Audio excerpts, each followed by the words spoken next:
Bismillahirrahmanirrahim. Assalamualaikum warahmatullahi wabarakatuh. Saya pernah membaca sebuah kisah di medsos bahwasanya diceritakan ada perusahaan kapal yang mencari engineer, mencari insinyur untuk membuat kapalnya, mesin kapalnya kembali menyala, kembali hidup. Ternyata dia cari berbagai macam teknisi, ternyata dia tidak temukan satu teknisi pun yang bisa membuat mesin kapalnya hidup kembali.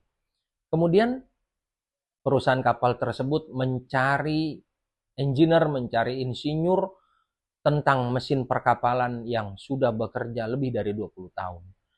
Kemudian didapati, dipanggil, dan dia cari di mana penyakit dari kapal tersebut.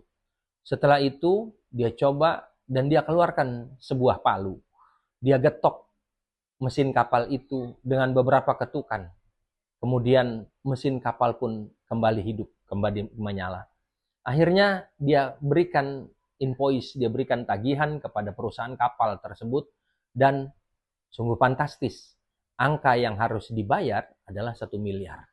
Kemudian pemilik perusahaan kapal emosi dan bertanya, coba apa saja barang yang akan apa saja barang yang diganti? Kami ingin mengetahuinya, kami ingin mencari. Kemudian dijelaskan oleh engineer tersebut, oleh insinyur tadi, bahwasanya 100.000 untuk harga sebuah palunya dan 999.900.000 untuk mengetahui di bagian mana yang harus dipukul, seberapa keras pukulannya, dan berapa kali pukulannya. Artinya, ilmu itu begitu akan dihargai untuk urusan dunia. Perusahaan kapal sanggup membayar dengan harga yang mahal. Karena apa? Karena kapalnya bisa menjadi hidup setelah dipukul oleh seorang insinyur. Bayangkan, ketika ada orang, ada murid yang tadinya gagal, yang tadinya tidak tahu apa-apa, kemudian dididik, dibentuk oleh seorang guru, maka kemudian seberapa pertanyaannya?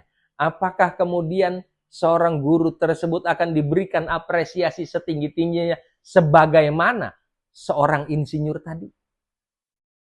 Permasalahannya, atau bahasa yang lebih tepatnya adalah, kami, guru-guru pesantren, tidak pernah dididik dan diajarkan oleh guru-guru kami untuk meminta upah yang besar.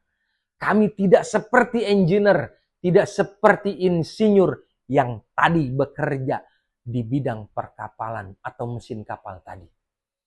Kami diajarkan oleh Rasul, kami diajarkan oleh Al-Quran, ittabi'u man la yas'alukum ajran wa hum muhtadun.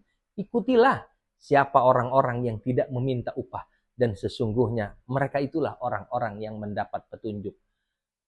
La as'alukum alaihi ajra. Aku tidak meminta upah atas dakwah, atas ilmu, atas risalah yang disampaikan. Ini ajaran guru-guru kami. Ini ajaran Rasulullah.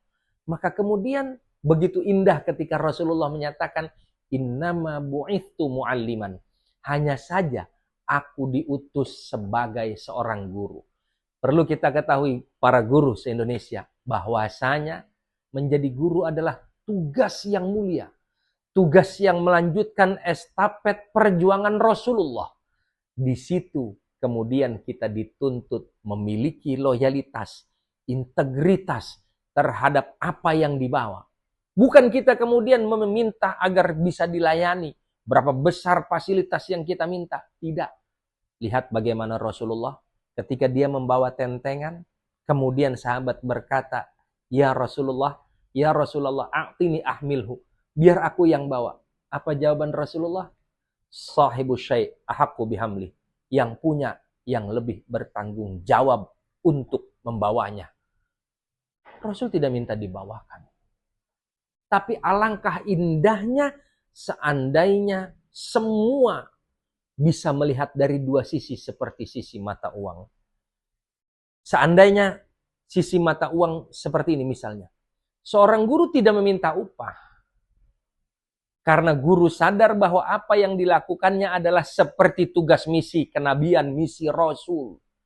Bukan alu yang memecah gabah menjadi beras. Tetapi gesekan antar gabah itu sendiri yang membuat gabah mengelupas menjadi beras. Dari sisi seorang guru, bukan guru yang membuat murid berhasil. Itu semua karunia Allah. Guru hanyalah perantara, menjadi asbab untuk terbuka dan masuknya ilmu ke hati para murid. Tapi di sisi murid, di sisi gabah, kalau bukan karena alu, tak mungkin ada gabah yang bisa mengelupas. Karena itu, rumusan dari sisi murid adalah man lam yashkurin nas, lam yashkurillah. Siapa orang yang belum bisa berterima kasih kepada manusia, sejatinya dia tidak pernah bisa bersyukur kepada Allah. Maka itu, seluruh para guru tetap semangat, lanjutkan misi perjuangan para rasul. Selamat Hari Guru. Assalamualaikum warahmatullahi wabarakatuh.